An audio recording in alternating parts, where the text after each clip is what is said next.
everyone. My name is Troy Baudean and I'll be speaking with you today about asphalt roofing. The timeline for asphalt roofing. Back in 1840, the idea of shingles began. This was a rolled felt saturated in asphalt. By 1903, shingles first cut for individual insulation made it easier for the installer.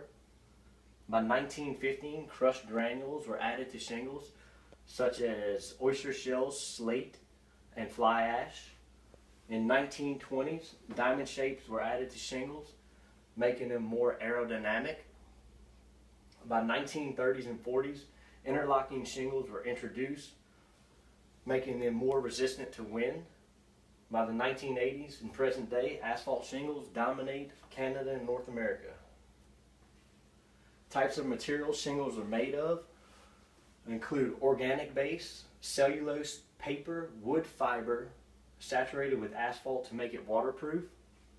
The fiberglass base is a glass fiber reinforced material bonded with formaldehyde resin, then coated with asphalt mineral fillers, making it waterproof. This right here is a picture of a 3-tab shingle, an architectural shingle. Shingle qualities: hail damage protection, that's going to be a class 4 shingle, making them resistant to impact. Fire resistance is going to be a class A shingle, which is most all fiberglass shingles. Algae resistant is basically a shingle with a little bit of zinc or copper added to them. That adds about 15% more to your material cost. Locking shingle, used mainly on the coastal regions where you have high winds. Benefits: low maintenance, easily repaired.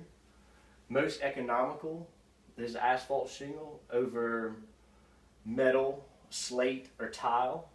They're more diverse, many more colors, textures, and styles to choose from. They're easy to recycle. Nearly all asphalt shingles are Class A fire resistant, which would be your fiberglass. Here's an example of some fasteners. You can use staples or nails. There's a proper way to fasten where you have a 1/4 inch below your decking. Here's another picture of an inadequate fastener. You need to be a 1/4 inch below your OSB or sheathing. Normal wind conditions, you'd 4-nail. This is nailing over your weep holes and on each end. Same with the architect. High wind fastening, double nailing over your weep holes and on the ends. There's 6-nail.